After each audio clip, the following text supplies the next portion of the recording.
Halo, selamat datang semuanya. Dan sesaat lagi, selamat datang Lautiana, Ardian, Ong Lukman.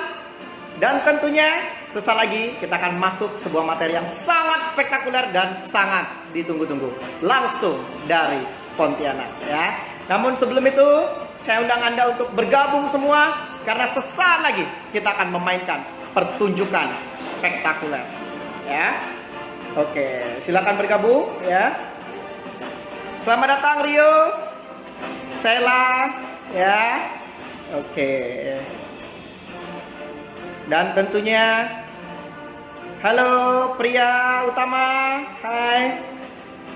Dan sesaat lagi saya akan memainkan sebuah permainan seni keajaiban spesial untuk Anda ya. Sesaat lagi sambil menunggu yang lain pada masuk ya. Oke. Seperti biasa, sebelum saya memulai materi, halo Coach Y Cahyo ya. Oke. Baiklah, seperti biasa, sebelum saya memulai Instagram live kita pada siang hari ini, saya akan menampilkan Anda sebuah permainan spektakuler spesial untuk Anda yang menonton acara ini. Oke.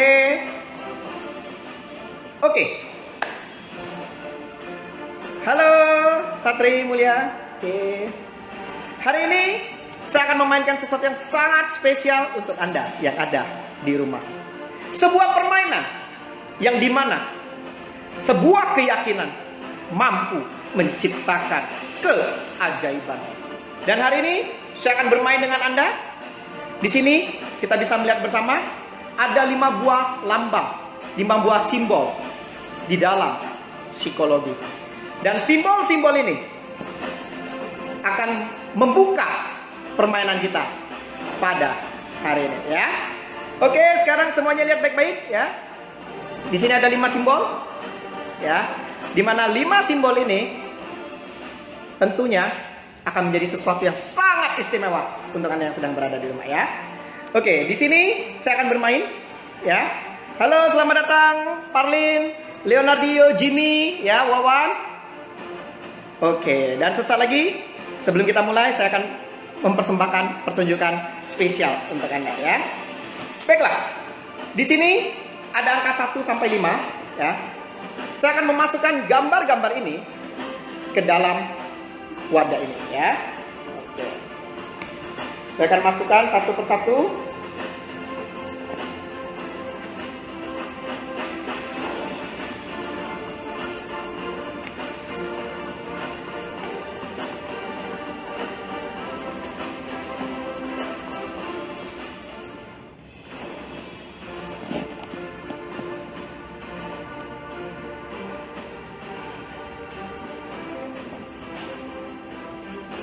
Oke, untuk Anda yang ada di rumah, untuk Anda yang sedang stay, saya akan bermain kepada Anda.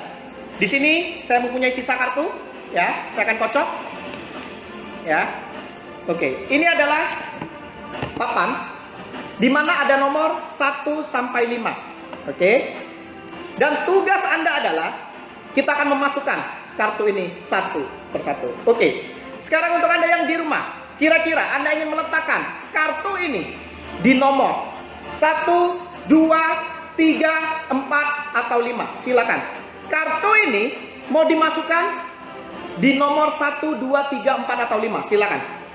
Bebas, silakan Anda pilih. Mau memasukkan kartu ini di nomor 1, 2, 3, 4, 5. Oke, nomor 5 ya. Oke, saya akan memasukkan kartu ini di nomor 5. Oke, perhatikan baik-baik. Saya memasukkan kartu ini di nomor 5. Oke, selanjutnya kartu ini mau dimasukkan ke nomor berapa? 4 ya. Oke, di situ ada tulisan 4. Oke, saya masukkan di sini 4. Ya. Oke, kartu ini mau dimasukkan di 1, 2, atau 3. Silakan Anda pilih, bebas. Mau memasukkan kartu ini di 1, 2, atau 3. Silakan. 1. Oke, Wawan, thank you. Saya akan masukkan kartu ini ke nomor 1.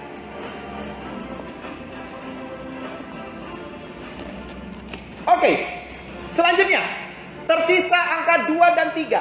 Anda ingin masukkan kartu ini ke angka 2 atau 3, silakan.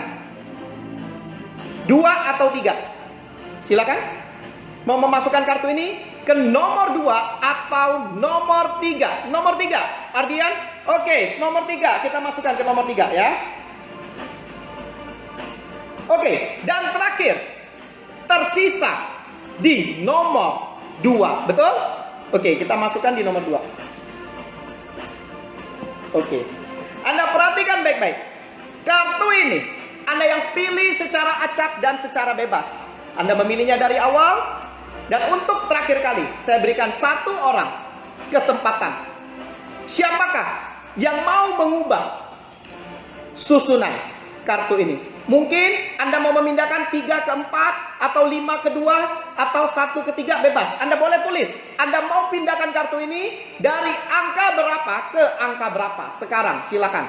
Mau pindahin kartu ini dari angka berapa ke angka berapa. Silakan, Anda boleh ketik. Saya mau mengubah kartu nomor 2 pindah ke nomor 5 misalnya. 4 ke 2. Oke, Hardi. 4 ke 2 ya, yakin ya. Oke, saya akan pindahkan kartu keempat dengan kedua. Oke. Ini kartu keempat saya letakkan. Ini kartu kedua saya letakkan di nomor 4. Oke. Sedangkan ini saya masukkan ke nomor 2. Oke. Perhatikan baik-baik. Semuanya benar-benar acak, ya. Dan hari ini Anda menentukan sendiri keyakinan Anda untuk meletakkan kartu-kartu tersebut. Dan hari ini terima kasih untuk sahabat-sahabat saya yang stay at home di rumah, karena pilihan Anda telah mengantarkan saya ke dalam sebuah keajaiban. Tepuk tangan untuk Anda ya. Luar biasa sekali. Anda mampu menebak susunan saya yang saya isi di awal dengan tepat berkat keyakinan nomor pilihan Anda. Tepuk tangan untuk Anda semua. Thank you, thank you, thank you ya. Oke. Dan hari ini apa yang kita bisa ambil dari permainan sederhana ini? Lingkaran bulat ini melambangkan hari ini kita mengosongkan pikiran kita. Untuk apa? Untuk tambah. Untuk kita sama-sama belajar, kita tambah pengetahuan. Untuk menjadi seorang trainer. Dan hari ini gambar simbol air ini ibarat adalah sebuah cara apa yang perlu kita lakukan untuk menjadi seorang trainer. Dan tentunya kotak ini sebagai sebuah simbol, sebuah panggung yang akan mengantarkan Anda ketika Anda berdiri di atas ini. Dan untuk itu, ketika Anda mendengarkan materi ini, bagaimana kamu menjadi seorang trainer yang berkelas, ketika Anda duduk di panggung spektakuler ini, Anda tampil, Andalah menjadi bintangnya. Inilah makna dari permainan yang sangat spesial ini untuk Anda. Dan semoga materi hari ini akan membawa Anda untuk belajar bersama bagaimana tips untuk memulai menjadi seorang trainer, bagaimana perjuangannya sehingga bisa menjadi trainer berkelas. Dan untuk itu, langsung saja kita panggil, kita sambut dengan tepuk tangan yang sangat meriah Mr. Coach Ronizal ya. Oke, silakan bergabung Coach Ronizal. Halo. Oke. Gimana kedengaran? Luar biasa, Bro. Keren banget, keren kedengaran banget. Ya.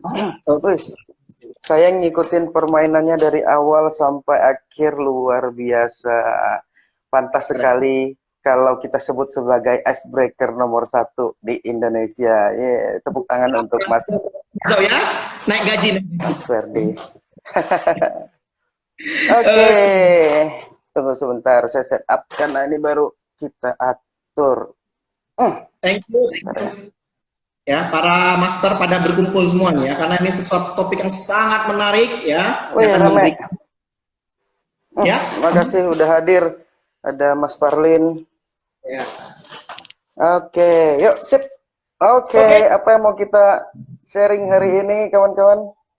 Oke, nah teman-teman, jadi ceritanya pada suatu ketika saya pergi ke Pontianak tuh teman-teman ya. Jadi luar biasa sekali ketika saya pergi ke suatu acara ada sahabat saya yang luar biasa sekali, dia mau meluangkan waktunya, kumpul bersama saya, sharing-sharing, ngobrol-ngobrol seputar tentang pengalamannya. Dan pada waktu saya sharing, pada waktu saya ngobrol, terkejut Bapak Ibu ya. Apa yang membuat saya terkejut? Ternyata beliau adalah seorang trainer yang profesional. Karena ada satu hal yang sangat menarik bagi saya, beliau kalau buat training, itu harganya selalu premium, Bapak Ibu ya. Harganya premium dan lebih repeat order. Nah, ini yang nggak gampang Bapak Ibu. Ya, seperti Pak, ngomongin harga, ini ada orang pajak nggak nih Pak? Bisa bahaya ntar. Kita taat pajak Pak, kita taat pajak. Oke, begitu. Langsung saja boleh sedikit share bagaimana mungkin pengalaman sebelumnya seperti apa, kok memutuskan mau jadi trainer. Ya, silakan Coach Roni. Oke, kalau dari sejarahnya jadi trainer itu mungkin nggak sengaja kali ya. Dulu saya base-nya juga sama seperti Mas Ferdi.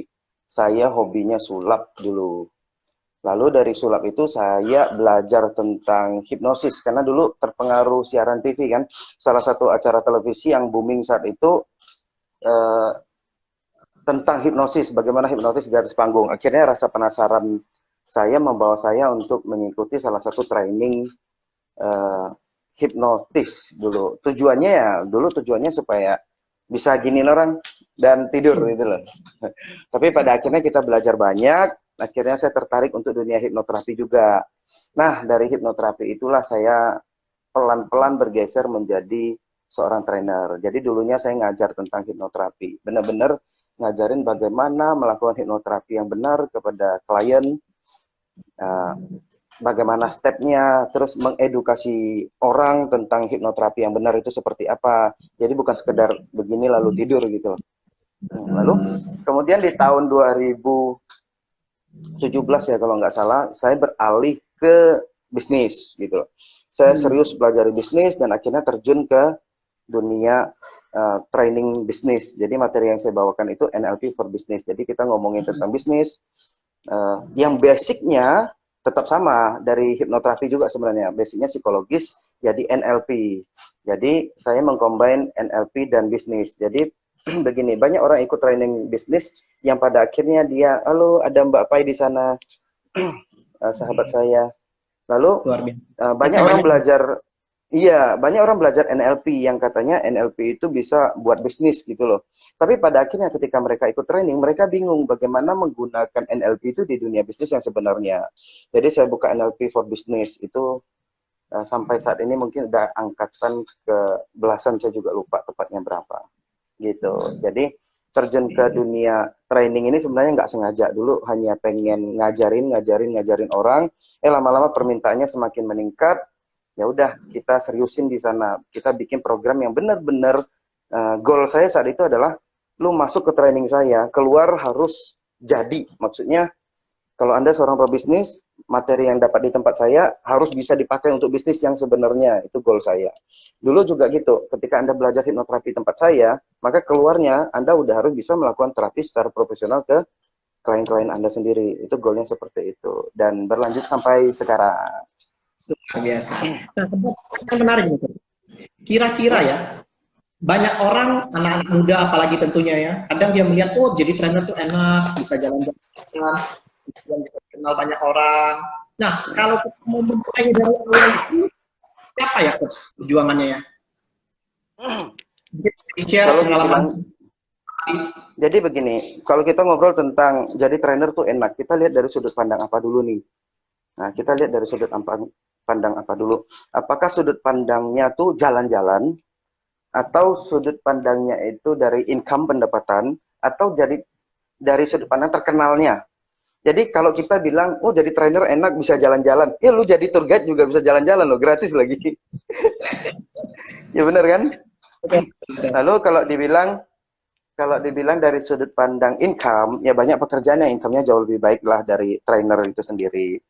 Lalu tergantung nih dari sudut pandang apa. Kalau saya pribadi sih saya jadi trainer karena memang saya suka ngajar gitu loh. Saya suka ngajar, saya suka mengasah kemampuan saya. Nah, itu dari sudut pandang saya. Kenapa? Ketika saya ngajar, makanya kemarin Bro Ferdi juga nanya kan, Pak, saya siapin list pertanyaan ya, gitu loh. Ya dong, kemarin ada nanya kan. Lalu saya bilang, nggak usah lah, nggak usah siapin list pertanyaan, hajar aja udah. Itu tanya aja. Ntar kalau aku nggak bisa, aku bakal bilang terus terang kalau aku nggak bisa jawab gitu loh. Nah, jadi saya suka mengasah, menguji kemampuan saya sampai di mana sih saya gitu loh, dengan mengisi-ngisi training. Jadi ketika di training ada orang tanya, nah disitulah saat saya belajar, dan saat saya juga harus sadar bahwa saya harus belajar lagi sesuatu yang baru. Nah, sambil ngajar itu sih dari sudut pandang saya. Kalau dibilang enak, enggak juga. Enggak juga. Kenapa saya bilang gitu? Orang kalau dari segi income kita lumayan lah bro ya. Kerjanya sehari dapatnya lumayan lah gitu. Lalu cuman ngomong doang lagi kata orang gitu kan. Ya tapi kan Anda nggak tahu bagaimana prosesnya kami bisa ngomong seperti itu gitu loh. Ah ya, gini aja deh tuh, tak kasih lihat tuh di belakang saya tuh. Mampu nggak baca buku segini banyak? Jadi kalau dibilang gampang nggak juga. Semua pekerjaan ada tantangannya. Di awal saya memulai berat sekali, terutama waktu mau belajarnya. Saya bukan orang yang suka baca buku, bro. Sama sekali nggak suka baca buku. Ya teman-teman saya kalau ada yang ikutin secara langsung ini tahulah kenal saya dari dulu kayak gimana, nakalnya seperti apa. Jadi kalau baca buku tuh nggak masuk dalam list hobi saya lah, nggak mungkin. Tapi ketika saya mau serius di bidang ini, mau nggak mau saya harus baca buku gitu loh. Yes. Mau tidak mau saya harus baca buku. Dan baca buku itu nggak gampang loh. Kenapa? Banyak teman-teman yang datang ke saya terus bilang begini, Ron, aku mau dong kayak kamu gitu loh. Kamu udah jadi orang lah gitu lah bahasanya kayak gitu. Lalu ya udah, ayo belajar sama-sama. Ini ada buku bagus nih baca. Ketika saya kasih buku, tahu nggak mereka bilang apa? Aduh, aku paling malas kalau suruh baca buku. Iya. Ya kalau udah begitu gimana gitu kan? Artinya untuk jadi seorang trainer itu juga enggak gampang perjuangannya. Jadi lu harus siapin waktu untuk belajar, siapin waktu untuk dipermalukan di training juga. Karena kita belajarnya dari training juga kan. Kena guru-guru yang sadis gitu kan. Kita juga malu-malu juga di sana gitu loh. Jadi ya kayak gitulah dari sudut pandang saya bro. Jadi enggak segampang itu dan tidak seenak itu. Tapi ketika Anda mau serius, jaminan untuk tumbuh dan sukses itu lewat bidang inilah. Begini, training itu tidak hanya kita dapat uang dari trainingnya loh, gitu loh. Tapi sadar nggak bro Ferdi deh yang juga icebreaker nomor 1 Indonesia nih. Justru kita bukan dapat income-nya tuh dari biaya trainingnya loh. Sadar nggak kalau kita dapat income jauh lebih besar dari jaringannya. Orang-orang yang datang ke training kita gitu loh. Saya biasanya ketika di training saya kenal dengan banyak orang. Pada akhirnya saya bangun bisnis dengan mereka gitu loh. Dan udah banyak. Jadi kalau bagi saya training ini nggak hanya menghasilkan income, tapi juga menghasilkan jaringan yang bagus untuk masa depan. Yang penting lu mampu aja jaga nama baikmu, lu mampu jaga performamu, jaga ya kualitasmu lah. Ketika orang percaya, maka kedepannya untuk bangun bisnis lain di luar training itu jauh lebih mudah. Itu sih keuntungan yang paling besar menurut saya. Oke. Kalau menurut Coach Roni nih, apa yang membedakan seorang trainer atau profesi apapun lah yang bekerja di panggung gitu ya, untuk ukuran dia profesional atau tidaknya gitu? Tolak ukurnya apa kurang lebih poin-poinnya gitu? Oke. Kalau mau lihat dia profesional atau tidak sih relatif lah, terlalu banyak sudut pandang yang bisa diambil. Misalnya kita lihat seberapa sering dia manggung gitu loh.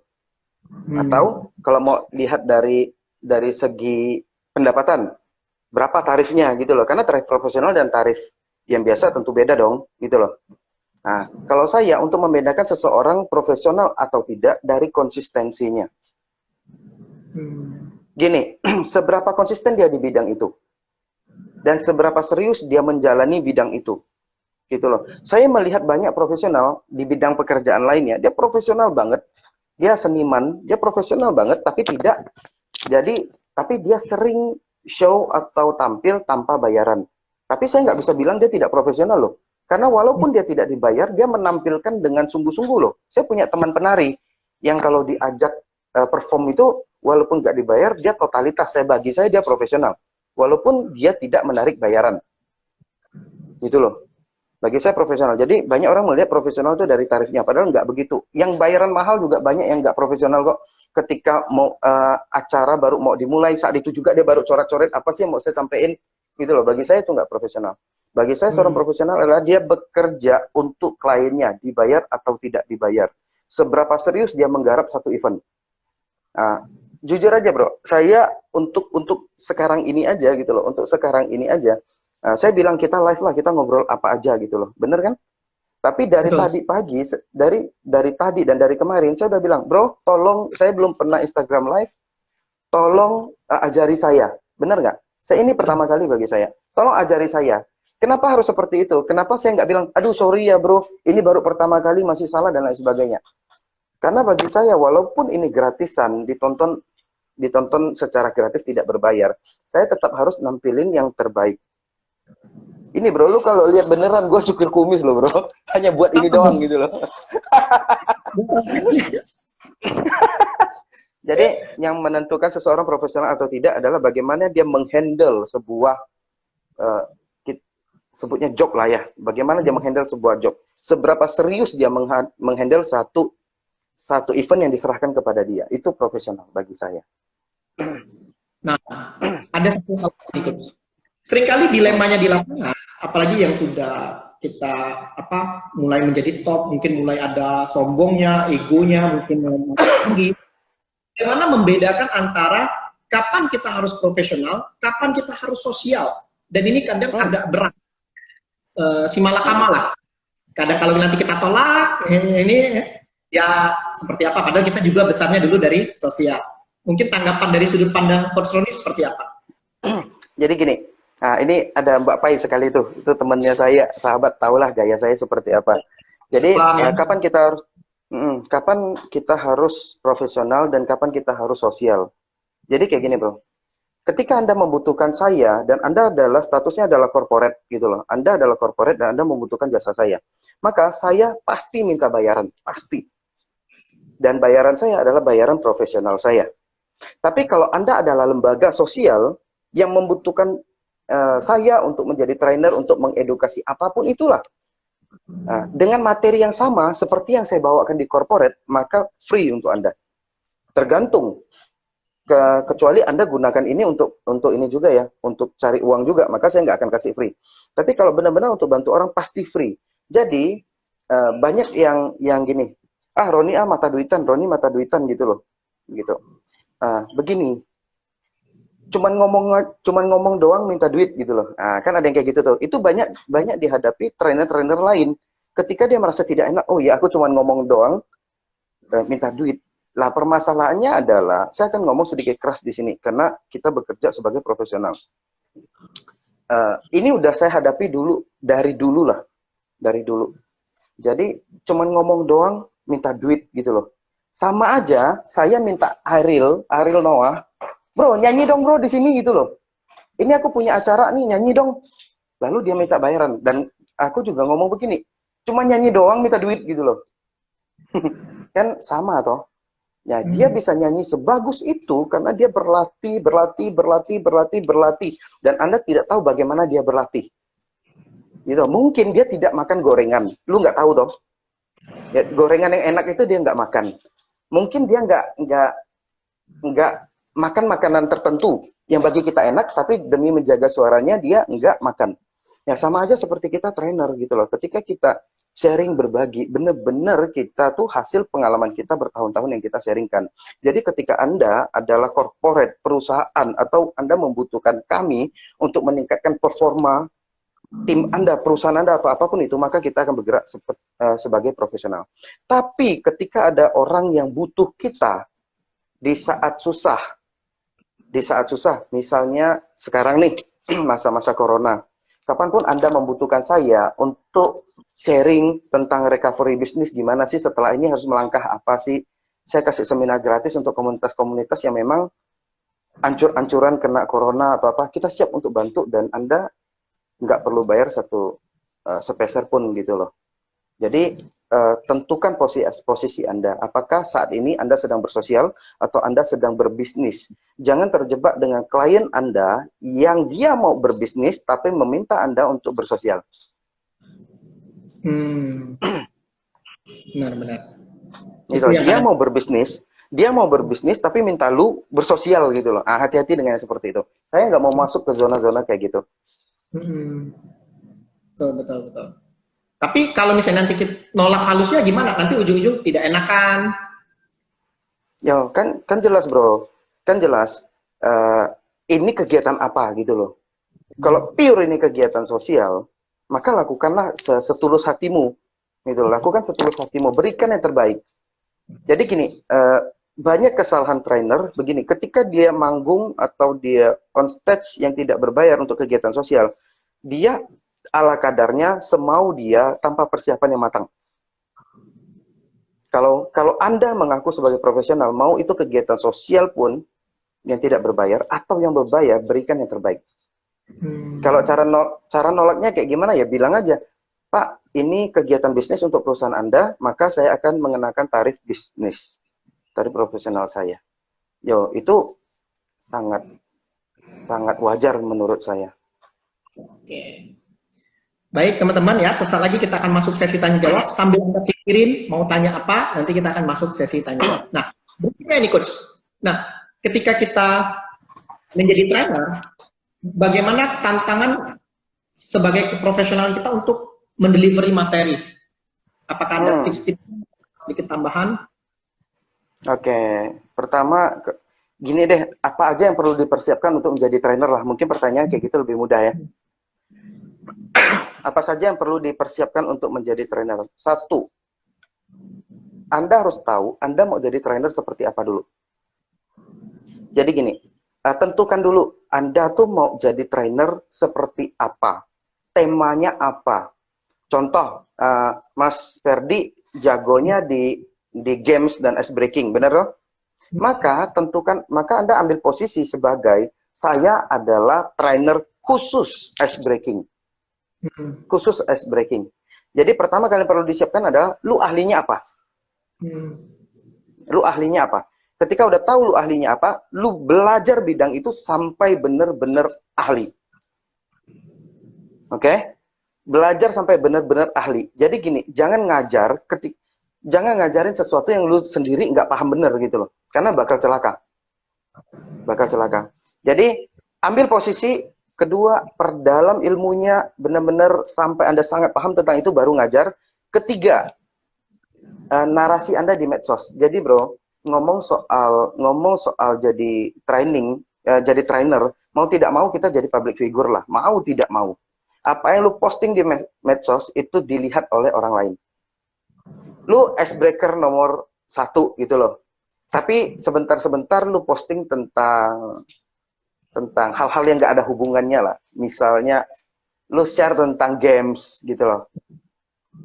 Lu share tentang main kartu, maksud saya game online ya, gitu. Dan saya akan tidak percaya kalau lu seorang trainer profesional. Jadi apa yang lu share di Facebook harus berkaitan dengan apa yang menjadi spesialisasi kamu. Kalau Anda lihat medsos saya akan ngomong tentang bisnis, tip bisnis, selling, marketing, NLP, dan hipnoterapi. Itu tok, nggak ada yang lain.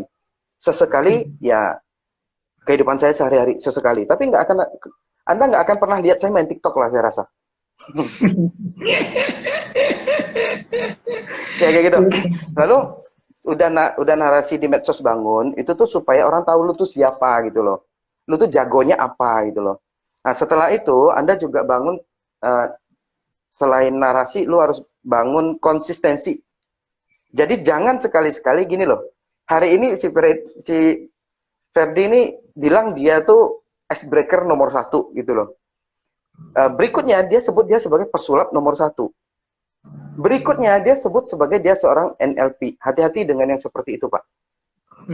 Jadi ketika Anda tidak konsisten, maka market akan bingung. Lu tuh jagonya apa? Akhirnya lu jadi palu gada. Trainer palu gada. Diminta apapun oke. Nih loh. Ketika lu diminta apapun oke, saya jamin lu akan sulit untuk menerima gimana ya sebutnya ya, menerima bayaran yang tinggi lah, itulah maksudnya. Kenapa? Karena Anda tidak konsisten. Contohnya kayak gini nih, kalau Anda mau cari dokter yang spesialisnya itu jago ngomongin seks, lu cari siapa? Dokter Boyka. Bener kan? Kalau lu mau ngambil narasumber yang khusus jago ngomongin anak-anak, Itu panggil siapa? Kak Seto misalnya. Nah, iya toh, udah dua nama itulah. Se-Indonesia juga bakal dua nama itu, bener nggak? Kenapa lu bisa sebutin yang sama persis dengan yang saya pikirin? Dan saya rasa semua penonton juga mikir yang sama.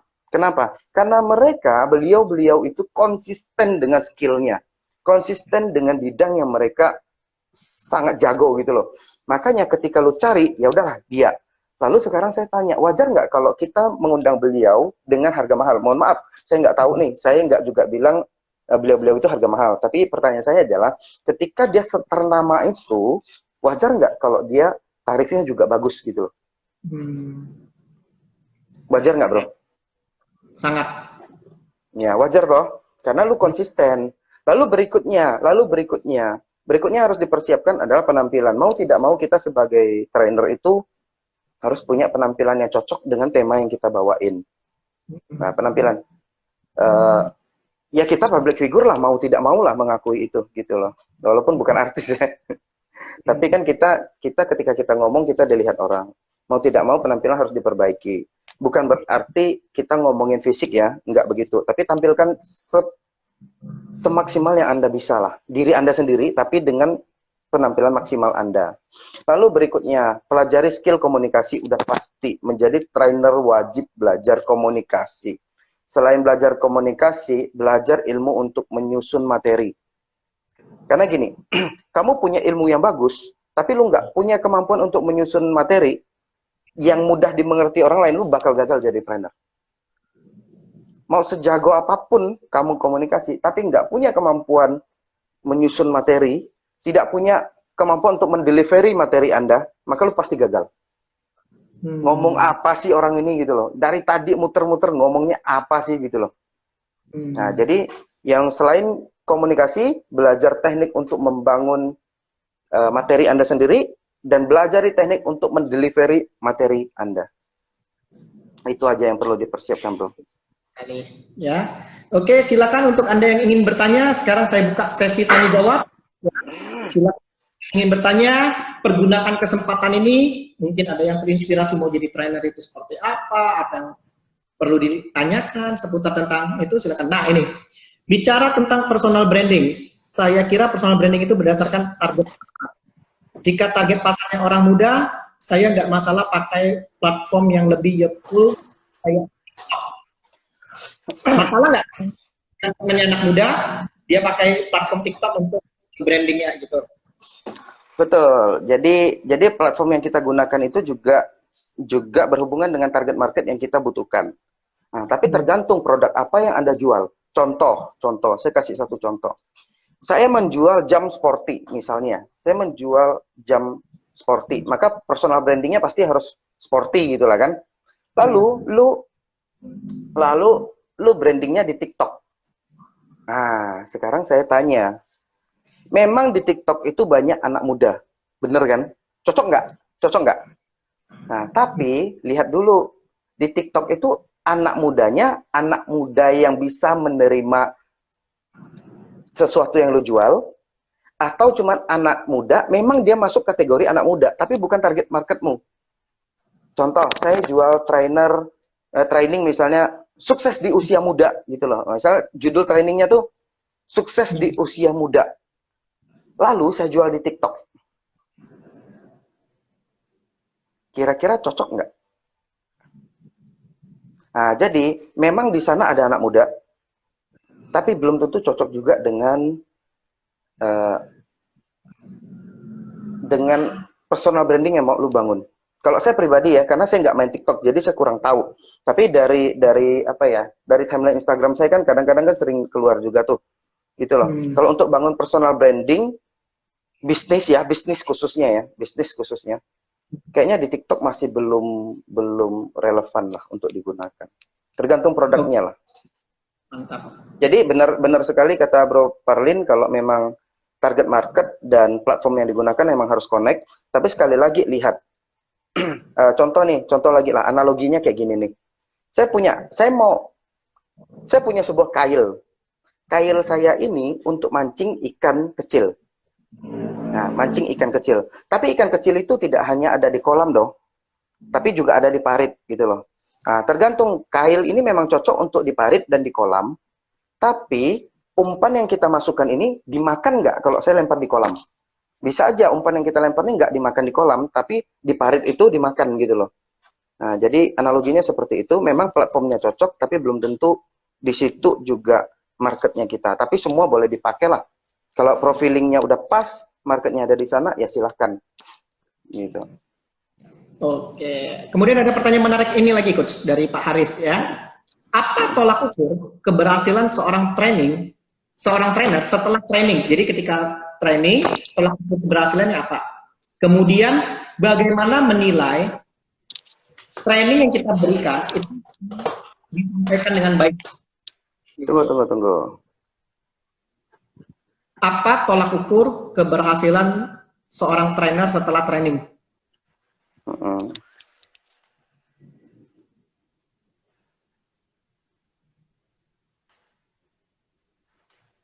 Kemudian pertanyaan kedua, bagaimana menilai apa yang kita telah training itu tersampaikan dengan baik? Oke. Dan yang ketiga, mengapa konsisten seorang trainer sangat penting? Oke, tunggu bro. tunggu. Atau mau jawab satu-satu dulu? Oke. Ditanya satu persatu lah ya, karena saya terbatas nih alat tulisnya. Ya udah, gini aja. Nanti pertanyaannya diulang ya, satu dulu. Pertanyaan pertama. Tolak ukur keberhasilan seorang trainer setelah training. Oke. Jadi gini, apa tolak ukur keberhasilan seorang trainer setelah training? Itu kan pertanyaannya? Ya. Saya dulu salah. Jadi gini, hati-hati teman-teman. Dulu itu tolak ukurnya testimoni, bro. Ya. Dulu tolak ukurnya adalah testimoni. Jadi biasanya habis training kita minta kertas buat testimoni kan? Bener nggak? Betul. Tolong dong tulis kuesioner kan? Tolong tulis testimoni untuk pelatihan saya. Dan saya akan buka belak-belakan di sini. Itu bullshit, itu omong kosong. Ya gini loh ya, gini logikanya gini. Lu ngasih training nih, lu kasih training ke saya. Lalu habis itu lu kasih trainingmu tuh training gak bagus gitu loh. Trainingmu tuh jelek. Bener nggak? Anggap aja kayak gitu ya, anggap aja kayak gitu. Lalu lu kasih kuesioner, tolong dong tulis testimoni. Ya kita warga Indonesia yang ramah ini nggak mungkin bilang lu trainingnya jelek tuh, nggak mungkin, bener nggak? Bener, nggak mungkin kan? Jadi kita pasti tulis yang bagus. Lagi pula ini semua testimoni ini dibawa pulang sama trainernya, bener. Udah Betul. dibawa pulang, yang diposting itu pasti udah dipilih-pilih lah. Ya. Gitu kan? Jadi dulu tolak ukurnya adalah testimoni. Tapi bagi saya sekarang, tolak ukurnya ada dua. Pertama, repeat order. Orang yang ikut training saya, merekomendasikan temennya nggak? Karena saya di Pontianak, bro. Saya di Pontianak, kota kecil. Market saya terbatas. Rata-rata market saya adalah referensi dari orang yang sudah pernah ikut training saya. Nah, tolak ukur berhasil atau tidak training Anda, bagus atau tidak, bermanfaat atau tidak, itu dapat dinilai dari seberapa besar repeat order Anda, seberapa besar referralnya, referensinya. Oke. Lalu yang kedua, tolak ukur yang saya gunakan adalah kayak gini. Saya buka kelas NLP for Business, ngajarin NLP khusus untuk digunakan di dunia bisnis. Tolak ukur kedua adalah kenaikan omset atau kenaikan performa bisnis orang yang sudah ikut. Dia ikut kelas saya, performa bisnisnya meningkat nggak? Memang itu nggak tertulis ya, nggak mungkin dia mau buka keuangan dia gitu loh. Tapi setelah itu kan kita pasti ketemu lagi dan ngobrol, karena saya di kota kecil pasti ketemu. Kita bisa lihat performanya. Oh, ide yang saya paparkan di training dipakai nggak di bisnisnya? Nah, karena banyak yang saya lihat ketika habis ikut kelas saya, ide-ide yang kami gali di kelas itu digunakan di bisnis mereka. Bannernya berubah, desainnya berubah, lalu tampilan image-nya berubah. Itu artinya apa yang mereka dapat di training saya diaplikasikan dan berdampak positif untuk bisnisnya. Jadi dua indikator ini aja yang saya pakai, repeat order sama ilmu lu dipakai nggak gitu loh. Nah, itu dia. Ngerti, bro? Dapat? Oke. Pertanyaan kedua apa? Sambil Coach Roni jawab, Anda boleh langsung masukin pertanyaan sebanyak-banyaknya. Selagi ada waktu akan kita jawab. Ya. Oke. Oke, pertanyaan kedua. Konsistensi seorang trainer itu sangat penting. Oke, gini. Seberapa penting konsistensi seorang trainer gitu kan? Seberapa penting konsistensi seorang trainer? Begini,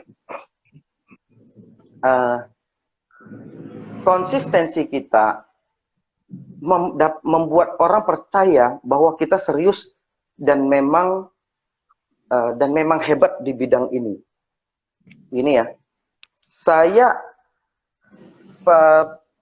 adalah pemain basket misalnya. Saya adalah pemain basket misalnya. Lalu beberapa bulan kemudian saya berubah jadi pemain bulu tangkis, hobinya. Hobinya jadi pemain bulu tangkis.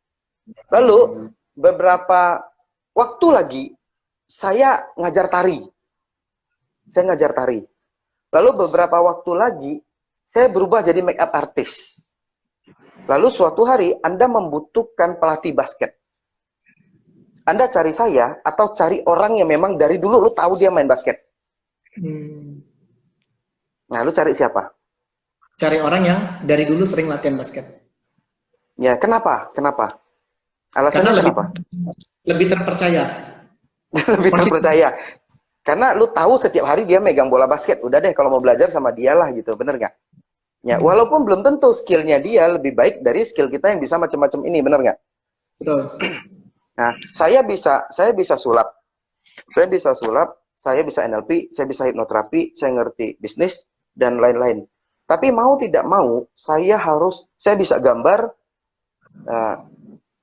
saya pernah ngajar bela diri, jadi banyak yang saya sembunyiin, tidak saya tampilkan. Kenapa? Karena saya bekerja sebagai profesional, sebagai trainer dan seorang hipnoterapis profesional.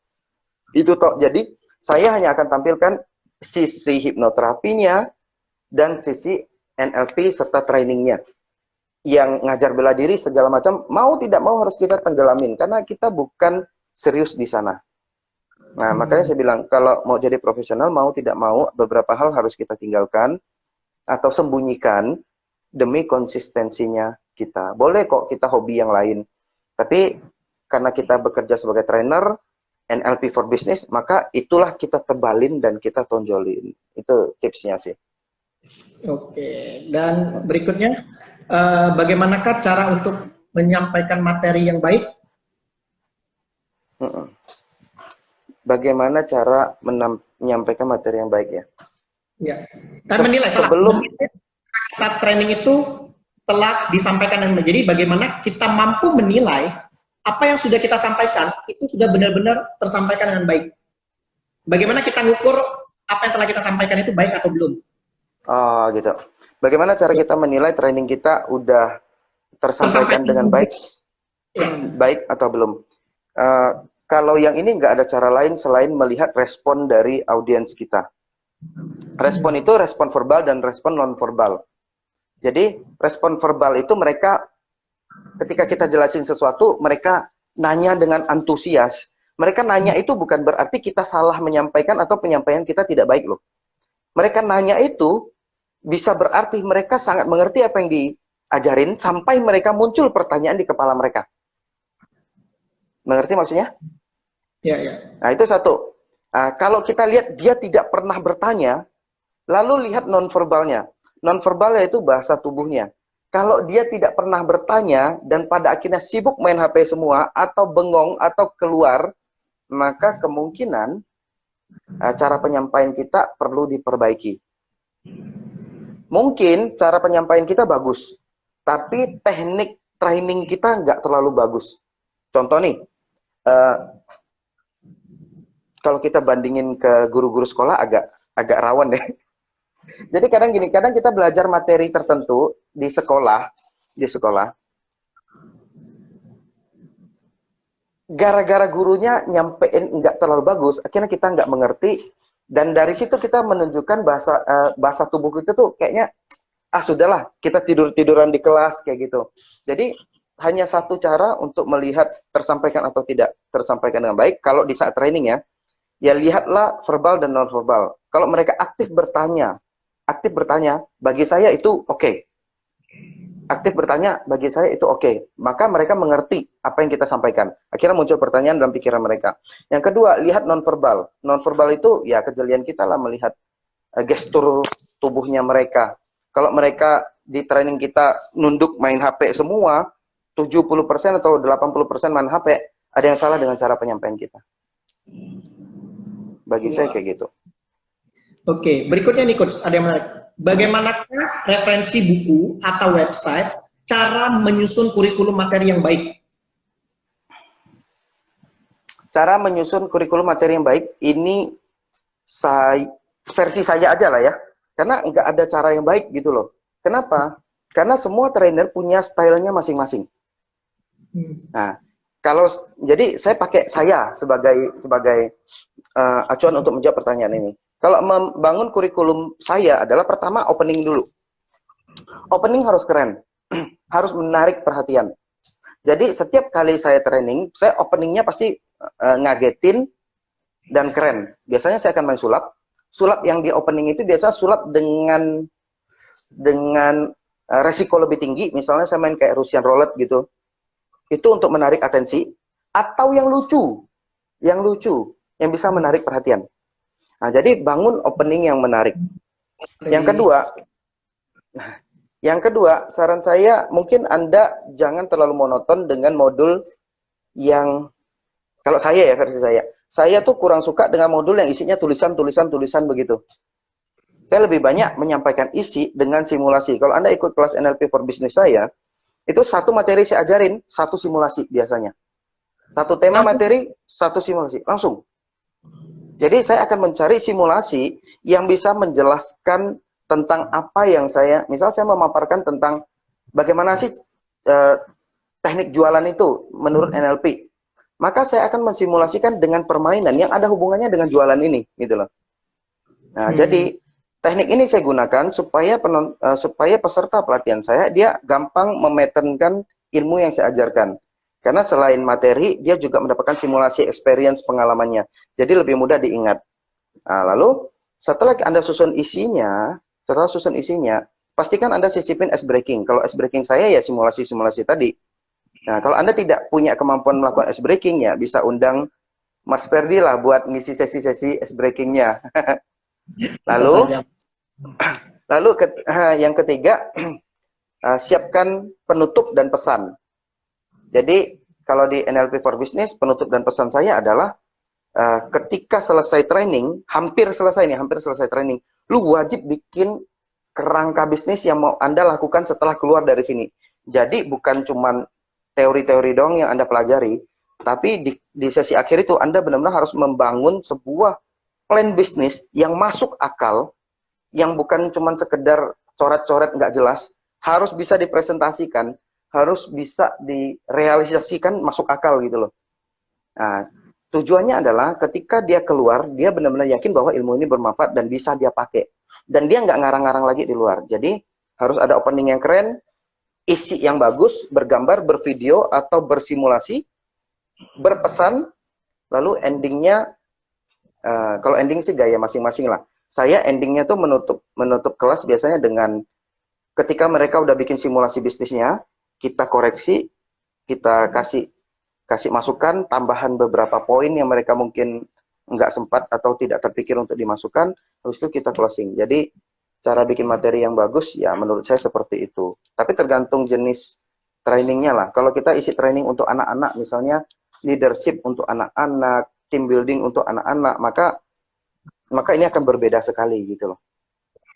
Jadi, bagaimana membuat isi training yang bagus, pahami dulu profiling penonton Anda, audiens Anda. Apakah dia anak-anak, apakah dia bapak-bapak, gitu loh.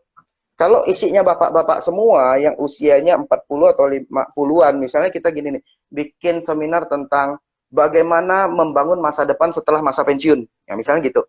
Ya udah jelas lah, isinya tuh pasti bapak-bapak, ibu-ibu yang usianya 50 tahun ke atas, bener kan? Lalu kita bawain materi dengan full teknologi, gitu loh, menggunakan Instagram, Facebook Live, atau ini itu, mereka pasti nggak cocok. Karena beda usia. Jadi untuk membuat materi, pahami dulu profiling audiens Anda. Ketika Anda mengetahui karakternya, usianya, kebiasaannya, pola mereka seperti apa, maka Anda pasti bisa nyusun materi yang sesuai. Jadi ingat, jangan ikuti gaya kita, tapi ikuti gaya audiens Anda dalam membuat materi. Oke, Kayak gitu, Bro. luar biasa Coach Roni ya. Kira-kira mungkin ada pesan terakhir apakah bagi Coach Roni untuk mereka yang baru mau memulai mencoba sehingga bisa menuju karirnya menjadi seorang trainer yang berkelas, yang profesional, mungkin bukan hanya trainer tapi di segala profesional di bidang jasa tentunya. Kalau pesan saya tetap, kalau Anda mau jadi sesuatu dan dinilai profesional di bidang itu, konsisten paling penting. Kedua, isi kepala Anda harus penuh dengan apa yang mau Anda tampilkan. Contoh, Anda mau jadi trainer bisnis, ya isi kepala Anda ya udah harus bisnis lah. Segala ilmu tentang bisnis harus dimasukin ke kepala Anda. Konsisten, lalu ilmunya dipelajari. Yang ketiga, ya berani nyoba. Yang keempat, yang paling penting, jangan pernah membawakan materi yang tidak Anda kuasai. Jangan pernah membawakan materi yang tidak Anda kuasai. Itu sih pesan saya. Oh, luar biasa sekali. Dan mungkin kira-kira Coach Roni mungkin profilnya apa, mungkin supaya sahabat bisa next kalau butuh bantuan, ingin sharing, ingin apa, bisa hubungin kemana, atau ada website kah? Ya, kalau mau tahu lebih banyak tentang apa yang saya ajarkan, saya sangat sangat sering sharing di Instagram saya. Jadi, ini kan udah tahu kan alamat Instagram saya, itu Rony Zhao, RONY-ZHAO _ Udah, itu aja. Jadi, di sana teman-teman mungkin bisa belajar banyak, karena hampir semua yang saya ajarin juga saya tuliskan di sana. Pemikiran saya tuliskan juga di sana. Jadi, untuk perkenalan dan pembelajaran lewat Instagram saya rasa ya cukup bisa belajar banyak lah di sana. Kayak gitu. Luar biasa sekali. Thank you banget nih Coach Roni ya.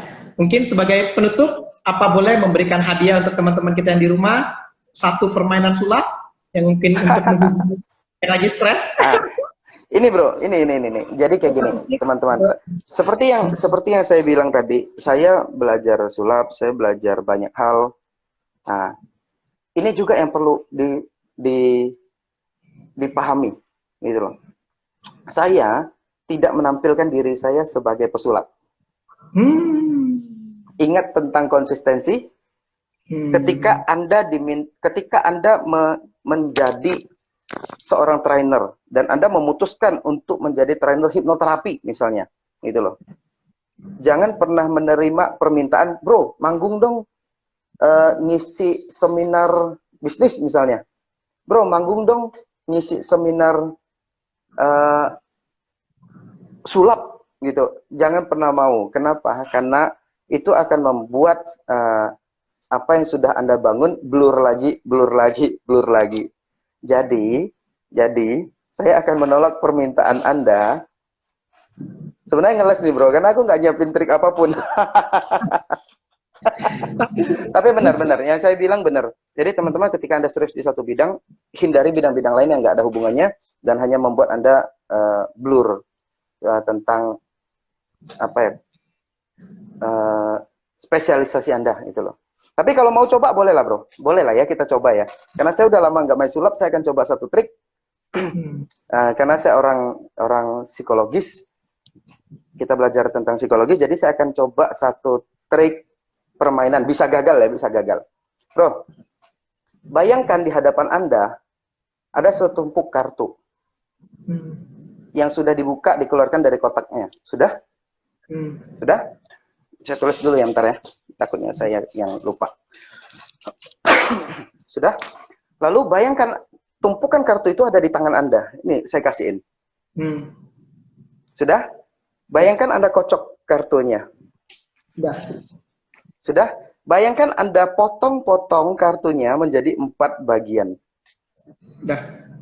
Oke, berarti ada 4 tumpuk kartu nih, benar ya? Benar? Bisa dimengerti? Bisa dimengerti ya? Bisa dimengerti. Lalu satu deck kartu itu isinya ada berapa kartu, bro? 52. 52 kartu. Maka tumpukan ini bisa berisi kartu apa aja, benar kan? Oke. Lalu kita akan melihat, karena udah dipotong-potong, kita akan melihat kartu paling atas. Ya? Kita akan buka satu persatu. Dan dan tugas Anda nanti adalah mengingat satu kartu, ya. Kartu pertama yang kita buka adalah kartu 3 hati. Kartu di tumpukan kedua yang kita buka adalah 9 wajib. Oke. Kartu ketiga yang kita buka adalah 4 keriting. Oke. Dan kartu keempat yang kita buka adalah King's Cup. Anda ingat satu. Sudah diingat satu? Oke, sudah. Sudah diingat satu? Oke, saya akan coba baca pikiran Anda. Saya akan coba baca, bisa gagal loh ya. Nah, kartu yang Anda pikirkan adalah kartu berwarna hitam.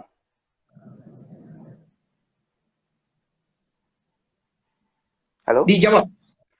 Iya. Dijawab. Iya, benar nggak? Bukan. Kartu berwarna merah yang Anda pikirkan. Ya. Yes. Kartu berwarna merah dengan angka tinggi. Bukan gambar maksudnya, bukan gambar. Ya? Bukan. Apa? Bukan. Kartu yang Anda pikirkan itu, saya ulangi lagi, kartu yang Anda pikirkan itu bersimbol hati, benar nggak? Betul. Betul. Maka sudah pasti kartu yang Anda pikirkan itu adalah 3 hati, benar nggak? Betul. Ya udah, berarti percobaannya berhasil, bro. Berarti masih bisa sulap aku ya. Luar biasa, bisa gitu. Keren. Oke, berarti Anda mengingat kartu dari tumpukan pertama yang bergambar 3 hati, benar nggak? Betul. Oke, dari 52 kartu, Anda mengingat satu kartu yang bergambar 3 hati. Benar? Betul. Ya. Udah selesai, bro. Berarti masih bisa sulap aku ya. Luar biasa. Thank you, Dr. Roni. Mantap. Thank you. Ya. Terima Thank kasih. you. Tanpa terasa, waktulah yang mengakhiri perjumpaan kita ya. Oh, 1 jam ya. Ya. Jadi semuanya ya, dari inti yang bisa kita dapatkan dari kelas seni menjadi trainer berkelas hanya satu kata, yaitu Bapak Ibu, yaitu konsisten. Konsisten. Kita mengatakan lebih baik Anda menguasai 1 jurus tapi Anda latihan 1000 kali daripada Anda berlatih 1000 jurus tapi hanya 1 kali. Dan untuk itu, kan pilihan Anda ingin menjadi trainer seperti apa? Lakukan secara konsisten, capai impian Anda. Demikian kelas seni menjadi trainer berkelas. Sampai jumpa lagi di sesi-sesi berikutnya dengan topik-topik yang sangat menarik. Bagi Anda yang butuh untuk seputar hipnoterapi, training-training seputar NLP for business, atau ingin sharing langsung, ya, Anda bisa langsung menghubungi Coach Roni Zhao di Instagramnya apa? Instagramnya? Roni Zhao. RONYZHAO_. Oke. Kemudian nomor handphone, kalau mau dikabarin berapa? Di Instagram aja, bro. Di Instagram ada. Instagram ya. Oke. Ya, di profil Instagram ada kok. Oke, thank you banget atas semua waktunya. Thank you banget untuk semua yang telah menonton. Terus ikutin live Instagram saya, karena akan ada banyak sekali topik-topik menarik dengan narasumber yang berbeda. Karena Coach Roni ini sangat keren sekali. Bagaimana kalau kita undang lagi nanti di sesi berikutnya, ya? Oke, nanti tunggu lagi dengan topik yang berbeda dan lebih menarik lagi tentunya, ya. Demikian materi hari ini. Saya Kartika Wi, Icebreaker nomor 1 Indonesia, dengan sahabat saya Roni Zhao. Terima kasih udah nonton. Sampai ketemu di sharing berikutnya. Sampai jumpa lagi. Sukses untuk Anda semua. Thank you. Siap.